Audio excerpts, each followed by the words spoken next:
Hi mga ka-forever, yung nandito na naman po tayo sa ating inaabahang teleserye at ayan na nga po guys.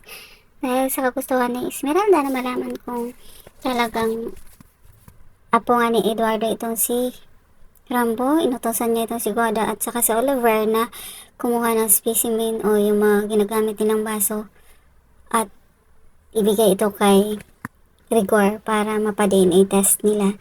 At ayun na nga, naging successful yung ginawa ni Guada.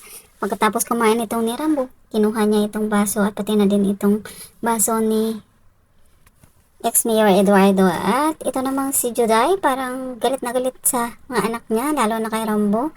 At hindi niya matanggap na wala na yung kanyang asawa, kung kaya't pinagtabuyan niya itong si Rambo na umalis na daw ito at hanapin yung totoong pamilya nito dahil yun naman daw ang gusto nito. Pero syempre, pinagpasensyahan lang ni Rambo ang kanyang nanay dahil alam niyang depressed ito dahil sa nangyari sa kanyang ama.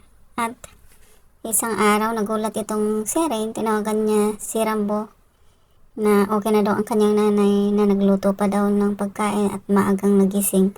Kung kaya tuwang-tuwa itong si Rambo. At nagulat itong si Rain at si Riley nung kakain na sila dahil sobra yung platong nilagay ng nanay niya at sinabi nitong para daw sa tatay nila iyan. At parang medyo nasira na ng bait itong si Juday o talagang dala lang ng kalungkutan niya. At siyempre, ito naman si Guada, sinakyan itong mga nangyayari kay Juday. Sinususulan niya ito para magalit itong si Juday kay Rambo kung kaya talagang pinapakitaan ni Juday ng masamang ugali itong kanyang anak na si Rambo.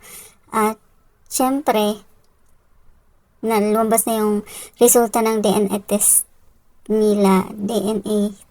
nila, Mayor Eduardo at saka ni Rambo, at ayun na nga positive at talagang balak pa na paglaruan ni Esmeralda itong maglolo dahil alam niya na kahit anak ito ni Albert hindi naman niya daw talagang apo ito. At syempre kapatid talaga ni Jordan itong si Rambo. At ayun na guys, talagang walang tigil ang kasamaan ng dalawa, Oliver at Guada, pati na din itong si Esmeralda at si Rigor. Pero I'm sure darating yung time na makahuli din ni Esmeralda na si Rigor ang pumatay sa kanyang anak. Ito namang si Rambo, tamang nag-atcho ito at biglang napayo ko kung kahit nahulog itong kwintas ni Rambo at tamang nandun si Guada at Oliver sa harapan nito.